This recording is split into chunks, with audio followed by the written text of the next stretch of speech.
أعوذ بالله من الشيطان الرجيم بسم الله الرحمن الرحيم وإذ واعدنا موسى 40 ليلة ثم اتخذتم العجل من بعده وأنتم ظالمون ثم عفونا عنكم من بعد ذلك لعلكم تشكرون وإذ آتينا موسى الكتاب والفرقان لعلكم تهتدون وإذ قال موسى لقومه يا قوم إنكم ظلمتم أنفسكم باتخاذكم العجل فتوبوا إلى بارئكم فاقتلوا أنفسكم ذلكم خير لكم عند بارئكم فتاب عليكم إنه هو التواب الرحيم صدق الله العظيم سورة البقرة رکوع نمبر 6 آیت نمبر 51 تا 54 فرعون الله جل شانه سره د لخکره په دریای نیل باندې غرق کړلو کله چې موسی علیه السلام دا بنی اسرائیل ځان سره د مصر نه راویستل چې اوزو د دې کلي نه او دا کلي پرېږدو نو دا بنی اسرائیل ټول د دې فرعونیانو وینځې او غلامانو نوکرانو او دا فرعونیان یې ټول نیکانو اوس دوی یکدم ټول د کلي نه وتی نه شو نو دوی بانه جوړه کړله دا ښځې یې کورونو ته د نیکانو ښځو له ورغلي او دا سړي یې سړو له ورغلل او بانه یې دا وکړله چې مونږ کې خادي ده نو تاسو سره که څه لږې ډېرې پیسې وي مونږ له راکې چې دا خادي پې مونږ سر ته ورسو او دې ښځو د نیکانو ښځو ته ووایي چې ستاسو کالي لږ مونږ له راکې چې مونږ دا کالي په دې واده کې واچو دا خادي پې سر ته ورسو نو نیکانو سړو له پیسې ورکړې او ښځو له کالي ورکړل چې خو بس خادي دی یو ورځ دوه به او بیا به راشي واپس پې او چوټي مو واخېسته د نیکانو نه چې یو ورځ دوه چوټي راکې د شپې دوی موسی علیه السلام سره 6 لک او 10,000 دا خو ډېر خلک و صیبه او په خاموشتیا باندې غلی وتل صیبه سحر چې فرعونیان را پاسېدل او وی کتل په دې انتظار دي چې اوس په پلان کې راشي لوښي به وینځي او ډنګرې به راشي دا غویانو له به پاندونه راوړي او په انتظار دي ټول خو نه یې تلي خو بس څه به تلي او څه پاتې دي که نه لږ وخت تېر شو څوک رانغلل بیا لږ ډېر وخت تېر شو چې نورم راوچت شو نو د فرعونیانو شک شو چې یا لکه او داسې دا بني اسرائیل چې کومو خیمو کې آباد و ګیر چاپېره د هغه طرف نه به نور کله شور او غوغا راتله سهار وختي شو نو هر طرف نه شور روان نو هغه طرف ته خاموشي وه دوی وی چې یا خدایه پاکه دا څنګه چل دا خلک مړه شوي دي که څه حساب دی چې ورغلل وی کتل نو خیمې ټولې تشې وي او یو بني اسرائیلي پکې هم موجود نو ټولو قبطیانو او فرعونیانو دربار ته رامنډه کې یا لکه بني اسرائیل خو تښتېدل اکالي مو تښتول پیسې مو تښتولې نو فرعون چې بیا سو اعلانونه کول او خره کې راجمع کول او لښکر تیارېدو او دوی پسې وتل نو دوی ډېر مزل کړی د مصر نه بار راوتي بحر قلزم دریای نیل ورته ویل کېږي په مصر کې یو غټ دریاب دی هغې ته ورقابو شوي خدا خو 6 لکه څه کم خلک نو دوی پیده روانو په دمه دونه خلک خو تیز نه شو تللی او نه داسې انتظامات و لکه دا اوس چې دي نو فرعونیان ورپسې په اسونو او په اوښانو او په هاتیانو لښکر ورپسې د شاته نه راورسېد نو چې دریاب له ورسېدل نو شاته نه فرعون لښکر راورسېد او مخې ته دریاب و موسی علیه السلام ته الله وی چې په امسا باندې دا دریاب ووخه 12 ګزارې ورکړل 12 لارې جوړې شوې بني اسرائیل ټول په دغه اوبو باندې په دې دریاب باندې الله تعالی صحیح سلامت پورې باسل او فرعون سره د لښکره چې د دریاب دی غاړې له وی راورسېدو او وی کتل چې دا 12 لارې په دریاب کې جوړې دي او بني اسرائیل پې ووتل پورې وتل د هغوی اخري سورلي د دریاب نه ووتله او د دوی اولنۍ سورلي دریاب له راورسېده نو وی فرعون په دغه خپل اس باندې ناست و داسې مرۍ تازه کړه او خپلو لښکریانو ته یې مخ راواړو وی کتو زما د خدای زور کتو زما قهر دریاب امراته لارې جوړې کړلې د دریاب اوبه م راته ودرېدلې جبرائیل وی چورېږه خدای دې ورته راکوز کړم بیا به ګورو نو وی د دې خپل اصله چابک ورکو نو د ده دا اس دې دریاب ته نه ورتلو نو الله جل شانه انتظام وکړو حضرت جبرائیل علیه السلام د انسان په شکل راغی او په یو بل اس باندې ناستو او د دوی په دې خوا کې تیر شو دریاب ته ټوپ کړل په دغه لاره باندې اوبه خو په ځای ولاړې دي 12 لارې جوړې دي نو د فرعون دی اسم ورپسې ټوپ کړل بیا ورپسې دی نور لښکر هم ټوپ کړل نو جبرائیل خو فرشته وه او په نورانی اس باندې ناستو بل طرف ته واوړېدو او فرعون چې سره د لښکره د اوبو منځ له راورسېدو الله اوبو ته حکم وکړو اوبه پرې روانې شوې صیبه نو چې څنګه په ده باندې اوبه روانې شولې او د ده دا لښکر د اوبو دې چپو راټینګ کو نو ویده چغه کړې آمنتو برب موسی و هارون زما ایمان راوړی دی د موسی او د هارون په رب باندې وی جبرائیل علیه السلام خټه راواغېسته او دې خولې کې وله ورویسته بنده که دا خوله دي اوس وی چې آمنتو قرآن کې الله وی الآن اوس وی چې آمنتو وقد عصیت قبلو او اوسه پورې به دې وي چې انا ربکم الاعلی زه خو د ټولو نه لوی خدای یم اوس دې خدایي څه شوه وی حضور پاک د جبریل له تپوس کړی چې جبریله د فرعون چې وی چې آمنتو برب موسی و هارون تا وله دې خولې کې دا خټه ولې واچوله وی ما ولا دی خلی کې دا خټه زکه واچوله چې الله دومره رحیم او کریم ذات دی اسنه په دې وخت کې په رحم را نشي معافي نه کی او دا خو دومره ذلی بدبخت او دومره ظالم انسانو چې په دې باندې زما رحم نه پیرزو کېدو نو د الله خو د الله رحمتونه خو ډېر لوی دي د وی آمنتو اسنه چې د الله رحم په جوش کې راشي او معافي نه کی نو خلی کې مې خټه واچوله چې بله خبره ونه کی او په هغه ځای باندې غرق شول اوبو یوړل تباه شو بني اسرائیل پورې وتل الله جل شانه نجات ورکو د فرعون د ظلم نه او بیا ورته فرعون خو د اوبو بار راوویشتو چې مړ دی د دوی یقین پیدا شو دوی ته الله خلافت او بادشاهت دا هر څه ورته الله پرېښودل د بني اسرائیلو بادشاهت شروع شو موسی علیه السلام له سرداران راغلل وی حضرت مونږ له یو آیین پکار دی یو کتاب پکار دی یو قانون پکار دی فرعون خو ظلمونه کول مونږه ظلمونه نه غواړو مونږ غواړو چې داسې یو کتاب دی مونږ سره وي یو آیین او یو قانون چې په هغې باندې مونږ د خپله زندګي تېرو موسی علیه السلام الله ته سوال وکړو قوم مې کتاب غواړي الله جل شانه ورته حکم وکړو دوی په دغه ځای باندې پرېږده او ته کوهي تور ته راشه یو میاشت تېره کړه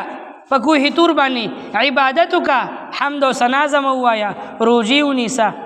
او چې یو میاشت دې پوره شي کتاب به درکړم موسی علیه السلام قوم په ځای پرېښودو قوم ته ووي چې ما ته الله ویلي دي چې کوهي تور ته راشه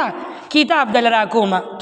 آسماني کتاب نو تاسو په دې ځای به یې ښه ځای راځای به نه یو خوا بل خوا او ګورئ التو غلطو کې اخته نه شي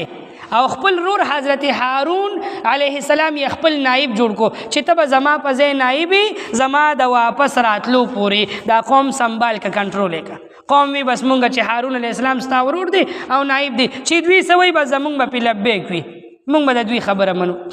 موسی علیه السلام قوم پرېښودو او لاړلو کوهي تور ته یو میاشت یې تېره کړله وی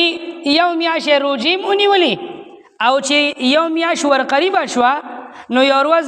چې اخیری ورځ وه نو حضرت موسی علیه السلام دا خیال وکړو د روژې په حالت کې د خولې نه بوی راځي نو وی مسواک یې وکړو په دې نیت باندې چې اوس په الله سره هم کلام کېږم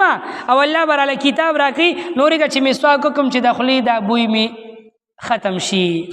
نو حدیث مبارک کې راغلی دی چې د روژهدار د خولې بدبو الله ته د مشکو د عنبرو د خوشبو نه زیاته خوښه ده نو موسی علیه السلام مسواک وکړو د خولې هغه بوی ختم شو صیبه نو الله جل شانه ته داسې منظوره ونو الله ورته موسی ستا د خولې د بو خو ماته د مشکو د عنبرو د خوشبو نه زیاته خوښه وه نو تا مسواک وکړو نو هغه بوی دې ختم کو نو الله تېنه لږ غونتې کې خفه شو وی زه بس اوس د دې په بدل کې یو 10 ورځې نورې تېرې کړه چې ایله پوره قاسم راغلی تبلیغیان چې سړی 3 ورځې له بوځي که نه یا اجتماع له بوځي نو د 3 ورځو په ځای 15 ته ایثار کړي د 15 نه میاشتې ته د میاشتې ته وي زه بس اوس چې ایله تېر قاسم راغلی الله ورته یې زه 40 ورځې پوره کړه نو 10 ورځې یې نور هم پوره کړلې او بیا چې سلويخ ورځې پوره شوي الله جل شانه ورته د تورات په شانتې عظیم الشان کتاب ورکو چې دا واخله خپل قوم ته لاړ شو خپل قوم ته بیانوه. موسی علیه السلام قوم ته ویلو چې الله راته وایي چې یو میاشت په کوه طور عبادت وکړه نو بیا کتاب درکومه. دلته خو خبره د یوې میاشتې نه سلويخو ته وړېده. قوم شاته په دې انتظار و چې موسی علیه السلام وایي چې یو میاشت پس پر اعظم. په دې قوم کې یو بدبخته سړی و سامري نوم یې اوسېبه. ویده ده چې کله یو میاشت ورقریبه شو موسی علیه السلام راتلو څه امکان دوی ته په نظر رانغی نو د دې قوم کې فتنه او فساد خورول شروع کړل. دې قوم ته وی چې دا د فرعونیانو نه تاسو دا کم سره زر او ارس پیسې را جمع کړي دي دا خو حرام مال دی د ظالمانو خلکو د کافرانو د لاس دی دا مونږ له جایز نه دی استعماله نو راځئ اور به بلکو او دا ټول سره زر به پکې ور واچو او به یې سوځوو دا به وسوځو ختم به کړو دا خو د کافرانو د لاس دی د مشرکانو د ظالمانو د لاس دی دا مونږ له جایز نه دی. قوم وی چې لکه خبره خو یې ټیک ته یاره په سمجھ کې راځي. هارون علیه السلام یې هم قایله کو په دې خبرو باندې وی هارون علیه السلام هم قوم ته وی چې او راجمع کې ټول قوم هغه سره زر راجمع کړل سامري اور بل کو او هغه سره زر ټول قوم دغې اور ته ور واچول سیبه او دلته د موسی علیه السلام میاشت پوره شوه خو موسی علیه السلام واپس رانغی نو قوم هم په کشمکش کې شو چې څنګه موسی علیه السلام خو چې زه به یو میاشت کې راځم او ایثار شو رانغی چې چېرته به تللی وي نو قوم چیمه ګویه او تو مې شروع شو سیبه دلته سامري اور بل کو سره زر یې ور واچول وی چې کله د سره زر ورچول نو د سره په خپل لاس کې سره زر نو وی د هارون علیه السلام ته وی چې زه د خپل سره زر ورچوم خو زما دپاره تاسو یو دعا وکړئ نو بیا ورچوم. وی هارون علیه السلام وی چې څه دعا درته وکړم وی ده ورته وی چې دا دعا وکړې چې زما په زړه کې څه مراد او ارمان دي چې الله زما هغه مراد پوره کړي. هارون علیه السلام وی چې د ده به څه مراد دي خو بس د دنیا او د آخرت خیر ښېګړه به غواړي نو هارون علیه السلام ورته دعا وکړه دا خپل سره زر ور واچول او دعا وکړه الله ته چې یا الله د دې سرو زرو نه مونږ له یو سقي جوړ کا. د هارون علیه السلام دعا کولو او دعا قبوله شوه د هغې سرو زرو نه الله جل شانه په خپل حکم باندې یو سقي جوړ کو د سقي په شکل باندې یو بوت غوندې کې جوړ شو سیبه دې لکۍ طرف ته هم پکې یو سوري و او دې خولې طرف ته دا خولې هم ډډ و سوري و. کله چې حضرت جبرائیل علیه السلام په دې دریای نیل باندې راپورې وته په هغه اس باندې او مخکې لاړلو وی دې سامري وپېژندو چې دا حضرت جبریل دی یا لکه دی څنګه وپېژندو نو دلته یو بله قصه پکې منځ کې را دننه کېږي صیبه وی دا سامري د ولد الزنا حرامي و. ولد الزنا مطلب دا چې دی د زنا نه پیدا و د پلار نو معلوم مور یې چا سره بدکاري کړې و د هغه بدکارۍ نه دی پیدا شوی نو دی بیا مور په یو ځنګل کې په یو غار کې غورځولی و او بعضې کتابونو کې یو بله عجیبه واقعه لیکلې د هغه به انشاءالله په بله مقررت ویم. نو بیا چې دی مور وغورځو نو د ده پرورش له الله حضرت جبرائیل علیه السلام را لیږلی و چې په ځنګل کې داسې یو کچې ماشوم بې موره بې پلاره پروت دی نو حضرت جبرائیل علیه السلام به روزانه راتلو او دله به یې خوراک ورکولو پی وغیره او داسې د ده دا پرورش په دې ځنګل کې شوی و. نو پرورش د ده حضرت جبریل په شانتي نورانی فرشتې کړی و او موسی علیه السلام د ظالم او د کافر د فرعون په شانتي د یو کافر په کور کې الله تعالی رالوی کو پرورش یې کو. اوس ګوره دا نتیجه څنګه الله راوباسي نو ده خو د جبرائیل علیه السلام خو د ده پرورش کړی و نو ده پیژندو چې دا حضرت جبریل دی نو وی چې جبریل علیه السلام په هغه کم ځای باندې تیر شو نو حضرت د جبریل علیه السلام اس چې به کم ځای کې خپه ایښوده هلته به یو شین بوټي رازرغونېدو او هلته به یو ګل رازرغونېدو نو وی دته د ابلیس د شیطان ورته زړه ته ور واچول چې د حضرت جبریل د دې اس د دې خپې دا خوره ډېره بختوره ده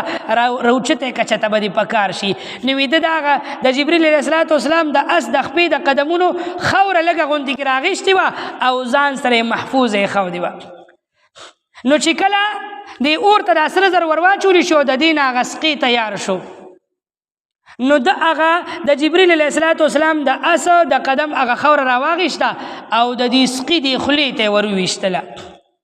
نو یو خوا سره زرو د کافرانو او د مشرکانو د لاس یو نجس او پلیترین سیزو سے په دغه وخت کې د دیو د پاره. او بل طرف ته د جبرئیل علیه السلام د خپې د اس د خپې هغه قیمتي او بختور او پاکه خوره وه. نو یو خوا د ټولو نه بدترینه سیز، بل خوا د ټولو نه اعلی ترینه سیز، چې دواړه یو ځای شو یو عجیبه کرشمتې نه پیدا شوه. سیبه دا خوره چې د دې سقي دې خولې ته ورویشته وی دې سقي اوازونه شروع کړل. د سقي بس آواز او داسې خبرې نه کولې چې خلک پرې خو بام با آواز یې کول نو. او بعضې مفسرینو پکې یو عجیبه وضاحت کړی دی چې د دې سقي دا خوله هم ډډه وه او شاته د لکۍ دا ځای یې مسورې و. نو دا ډډ سیز به دا ماشومان په دې بازار کې هغه داسې مرغۍ غوندې کې وایي چې پوکي ورکړي هغه شپېلې وخیسې به. نو دې کې به دا هوا په یو طرف ورننوته او په بل طرف به تتله، نو دې به یو عجیبه غوندې کې آواز کولو. نو سامری قوم ته وی یا خلکا هغه خدا دی نعوذ بالله. موسی علیه السلام چې کوهی تور ته ځم د خدای نه کتاب راوړم دا هغه نه لکه چې خدای ایر شوي دی، خدای ته ورک شوي دی او هغه به چېرته ځنګل کې ګرځي خدای پسې او خدای دا دې راغلی دی زمونږ په مخ کې دی، راځئ چې عبادت یې شروع کړو. نو سامري تېنه په خپله پښتانه وایي اشاډولی تې واچوله سیبه تاویدو تېنه طواف یې شروع کړو او د هغې ته د هغې نه نظر و نیاز او منښتې او مرادونه او دعاګانې ته شروع او قوم ته مې راځئ خدای دا دی. حضرت هارون علیه السلام الله سے تندیل چې یا خدای پاکه ما ته چا وي چې دې بدبخته ته دعا کوه چې خدایه د ده د زړه مراد پوره د ده د زړه دا مرادو قوم یې په شرک کې اخته کوسیبه. هارون علیه السلام قوم ته وی یا خلکه د دې پلید دا خبره ونه منې دا خو څه نجس انسان دی، د دومره بد عقاید دی او دومره په غلطو باندې اخته دی. هارون علیه السلام قوم ته ووی او ډېر یې قوم منې کو. قوم په دریو ډلو کې تقسیم شو. یو ډله هغه وه چې هغه د هارون علیه السلام سره ملګري شول چې هارون علیه السلام څه وایي بس دا ټیک وي. یو ډله هغه وه چې هغه د سامري سره ملګرې شوه، وی هلکه دا دې ټیک وایي ځکه چې موسی خو وایي چې زه به په یو میاشت کې راځم هغه خو رانغی کیدای شي په رښتیا د هغه نه خدای روک شوي نعوذ بالله. نو هغه د ده سره ملګري شول او د دې سقي عبادت یې شروع کړ. او یو ډله داسې سیټ ته کېناسته نه د ښه شوه نه د بدو شوه. وی یاره مونږ به انتظار وکړو چې موسی علیه السلام راشي نو بس چې هغوی څه فیصله وکړه بس مونږ به نه د هارون علیه السلام ملګري کېږو او نه د دې سامري ملګري کېږو. قوم په درې ډلو کې تقسیم شو. موسی علیه السلام ته الله کتاب ورکړو ورته وی موسی ته خو دلته راغلی قوم د سامري په غضب اخته کو په شرک کې اخته کړی دی صاحب د سقي نه تاویږي او په ګډو وډو اخته شوي دي. موسی علیه السلام ډېر غوسه راغی او جلالي پیغمبر وخه ډېر غوسه ناک وی خلکو ته چې به یې داسې وکتل نو خلک به ترې یېرېدل او پیغمبر له اسم الله یو روب او دبدبه ورکړې وي صاحب. نو حضرت موسی علیه السلام چې راغی او وی کتل چې دا قوم هارون علیه السلام ته وی تا دا خلک منې کړي نه دي ویل حضرت ولې منې خپل واس مې پرېږدو خو زه مې منل نه دا یو ډله ما سره یې شوه دا یو هغه سره شوې ده سامري سره او دا یو داسې بیل ناست دي. موسی علیه السلام قوم ټول راجمع کړو او امسا سره هغې ورته داسې خوځي د سړي بچي کېږي که ډمبر م کم صیبه دا پکې ما د خپل ځان نه وي. موسی علیه السلام قوم ته ډېر غوسه شو او سختې خبرې ورته وکړي د الله د عذاب نه چې د خدای په قهر اخته خلکه هغه د فرعون د ظلمونه دنه دومره ضریر شو تاسو څه چې بس نعوذ بالله ما نه ګڼي خدای او دا څنګه ستاسو خدای کیدی شي. وی هغه سقي یې راواغېشتو هغه د سرو زرو او په هغه امسا باندې ټوټې کو او په اور کې واچو ویې سوځه او سامري وتښتېدو. هغه چې ولیدو چې موسی خو راغی صیبه نو هغه باګه وکړه صیبه وتښتېدو او قوم راجمع شو. نو قوم د موسی علیه السلام خبره یاره جي بس غلطي رانه شو سامري دوکه کو پې نه شنو. موسی علیه السلام ته راغله توبه استغفار شل او الله نه راله سوال وکړه الله پیغمبر چې الله معاف کړي. نو حضرت موسی علیه السلام الله ته سوال وکړو قوم مې بخښنه غواړي او سامري خطا کړي دي په شرک اخته کړي دي یا الله توبه قبوله کړه. الله جل شانه حکم راولېږو چې دا دوی کوم جرم او کومه ګناه کړې ده دا دومره لویه ګناه ده چې د دې معافي نشته خو زه بیا معاف کومه او د دوی معافي دا ده چې دوی به لږې شي او خپل ځانونه به ووجني مرګ ته دې غاړه کېږدي. مرګ یې توبه ده په مرګ به معاف کېږي که مرګ ته غاړه ایږدي ټیک ته که نه ایږدي نه معاف کوم جهنم به یې ځای وي. موسی علیه السلام قوم ته وی چې الله خو داسې وایي قومي بس آمنا و لبیک و سعدیک زمونږ منظور بس مونږ خو دونه لوی ګناه کړې ده بس دا قبوله ده. سوال لا پیدا کیږي چې استاد جی بغیر د دې مرګ الله نشو معاف کولی، بغیر د مرګ به معاف کړیو کنه، نه مرګ ولې ضروری و، نو مرګ ولې ضروری و. بعضې سزا بعضې ګناهونه داسې وي چې هغې کې مرګ پکار وي چې باقي قوم ترې نه عبرت واخلي، او دا زمونږ په شریعت کې مشته دی. یو سړی واده کړی دی، شادي شده دی او زنا یې وکړله، او بیا پې په عدالت کې کیس وچلیدو، څلورو ګواهانو پې ګواهي وکړله په قرآن په قسم باندې، او په ده باندې زنا ثابت شوله او د اقرار وکړو، او دی وایي چې بس ما نه ګناه شوې ده، اقرار کوم شوې ده رانه، خو توبه وباسم. نو د ده سزا دا ده چې دی به حاکم وخت چې د وخت کم باچا وي، د عدالت کوم قاضي وي او جج وي، هغه به فیصله ووري چې دی د سنګسار کړی شي، نو دی به په کاڼو ویشتلی کېږي، په کاڼو به وویشتې شي تر هغه وخته پورې تر څو چې د ده نه ساه نه وي وتې، نو مرګ ته به غاړه ایږدي، نو توبه به یې قبلېږي، داسې توبه نه قبلېږي. نو دا زمونږ په شریعت کې مشته، دا جرم یې دومره لوی کړی دی، دا ګناه یې دومره لوی کړی ده. یا یو سړی ایسا بیسا یو بل مسلمان ووجني بې ګناه، قاتل جوړ شي قتل وکړي، نو بیا دی وایي چې زه توبه وباسم. نو د قاتل لپاره توبه دا ده چې الله ورته وایي چې ځان د مقتول وارثانو ته حواله کړه، نو دی به خپل ځان د مقتول وارثانو ته حواله کړي، نو بیا د هغوی ښه ده. که هغوی وایي چې موږ ته قصاص اخلو بدل اخلو نه معاف کوو، الله هغوی ته اختیار ورکړی دی، نو دی به ځان د پانسۍ تختې ته وخېجئ، قصاص ته به غاړه کېږدي، نو بس دغه وجل دا د ده لپاره توبه ده، دې ته به غاړه ایږدي، او که هغې یې معاف کوي نو بس بیا به الله معاف کړي. نو د دوی لپاره د دوی دا جرم او دا ګناه دومره لوی وه. دا خو درې ډلې شوي وو که نه، یو ډله هغه وه چې هغه د هارون علیه السلام ملګري وو، ګناه یې نه وه کړې، هغوی ته خو د توبې ضرورت نه و. یو ډله هغه وه چې هغوی شرک کړی و، دوی ته الله وی تاسو مرګ ته غاړه کېږدئ، تاسو به وژلې کېږئ. او یو ډله هغه وه چې هغوی سیټ ته کېناستل، نو سیټ ته ناستو خو ګناه ته خو یې ګناه نه وي که نه، ثواب ته ثواب نه وي او ګناه ته ګناه نه وي. یعنی د هارون علیه السلام ملګرتیا وله پکار وه او د سامري دشمني وله پکار وه، خو ویې نه کړه. نو د هغوی دپاره سزا دا شوه چې هغوی ته وی تاسو تورې راواخلئ او دا چا چې شرک کړی دی د دوی نه سرونه ووښئ، دوی به راته خپل سرونه ونیسي، مرګ ته به غاړه کېږدي، او تاسو لږې شئ دوی ووژنئ. نو د هغوی سزا دا شوه چې دوی به د خپلې قبیلې خلک وو که نه، خپل بال بچو، خپل رونه خویندې، نو خپل وجل ډېر ګران کار دی صیبه، په خپل بچی باندې، په خپل رور باندې تر تربون باندې چاړه راښکل او تور راښکل او د هغه نه ډز ویستل، دا ډېر ګران کار دی. نو هغې له سزا دا ورکړه چې تاسو به دا خپلو وژنئ، او د دوی سزا دا شوه چې تاسو مرګ ته غاړه کېږدئ. نو دقه توبه وه، او په دغې طریقې سره الله تعالی بیا د دوی توبه قبوله کړه. دا څونه خلک وو. نو بعضې کتابونو کې لیکلي دي چې دا د 1 لاکھ نه زیات وسیبه، او بعضې مفسرینو حضراتو لیکلي دي چې دا 80,000 خلک وو، دا چې کوم وجلي شوي دي 80,000 خلک دا په شرک کې اخته شوي وو، 80,000 دلته تخته شو صیبه لاړل د شرک او د دغه ګناه او د دې خطا په عوض کې. نو دې آیتونو کې الله جل شانه د موسی علیه السلام د دې کتاب او د دوی بیا د دې ظلم او د دې سزا دا ذکر کوي. وَإِذْ وَاعَدْنَا، او یاد که هغه وخت وعدنا چې مونږ وعده وکړله موسی د موسی علیه السلام سره د کتاب ورکولو دپاره 40 لیلة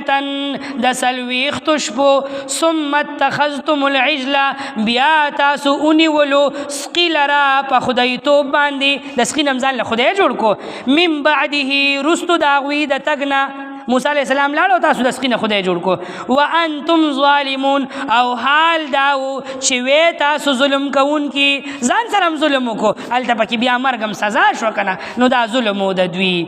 ثم عفونا عنکم، بیا مونږ معافي وکړله تاسو ته، من بعد ذلك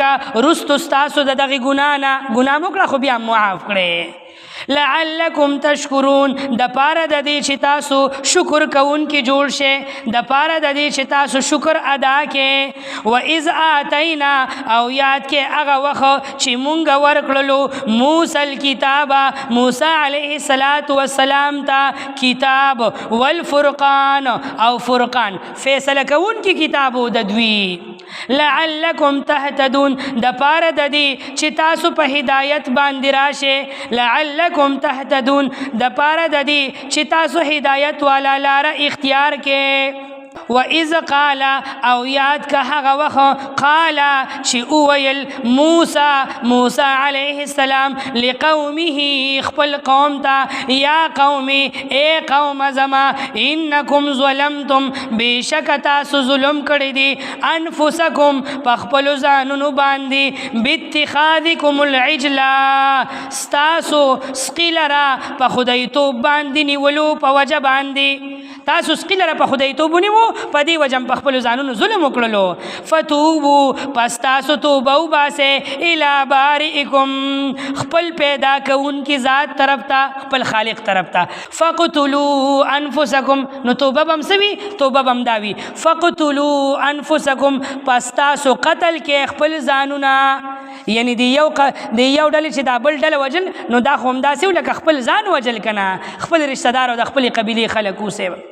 ذالکم ستاسو دا وجل ستاسو دا عمل ستاسو دا توبه خیر لکم ډیر غوره ده ستاسو د پاره عند بارئکم